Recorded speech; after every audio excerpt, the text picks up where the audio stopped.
Hi, Aarti. Welcome to BrandWagon. Thank you. So, as a small brand, what are the two things that you need to do to increase your user base or increase your popularity on social media platforms?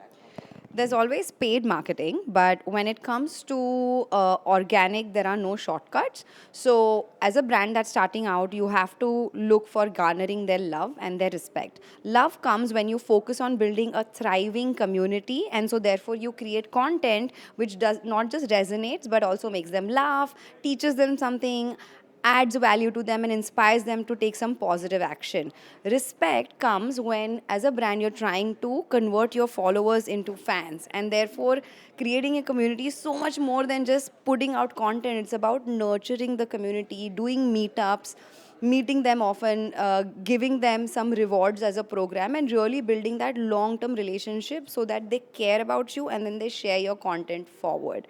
So that ultimately you don't have to depend on paid advertising alone. So, the second question is what are the three things that brands should avoid while advertising on digital? So there are three red flags. First is when brands only focus on generic product driven ads. On an average, one person sees hundreds of ads on digital. So for your ads to really be thumb stopping, you have to create events, you have to create campaigns which create exciting headlines, and that will get your audience to be curious, click on those ads and go onto the website. So while always on ads are great, also focus on creating campaigns that create headlines. Second red flag is when you only focus on traffic and conversion, you'll end up sounding like a call center guy who says, Madam, credit card kharidoge. So you have to also invest in brand building and brand awareness every now and then to really build that real connection. And third one is when marketeers look at one size fits all approach, same kind of content on LinkedIn versus YouTube ads versus Instagram in terms of ads versus really looking at the user behavior. So the communication can be same but the format needs to be different, and you also must A/B test your ads.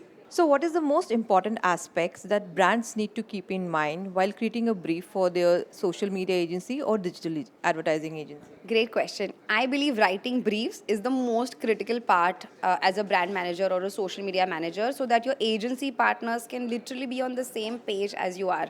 There are so many lazy briefs floating, and this is what you need to do. First, give super tangible objective, whether it is about your business goals or it is for your brand goals. Second thing, research. All the research that you have done around your audience, around your competition, you have to do it and share it. Share all those insights with your team. Third thing, what is the challenge your communication needs to solve, which your agency needs to come back with, needs to be articulated really sharply. Fourth thing, is the central creative idea, I believe, should come from a brand manager and not the agency. Just one direction. I'm not saying the entire creative idea, but the central direction with some references will be great. Finally, the budgets and KPIs. That makes a solid brief. Great. Thank you so much. Thank you.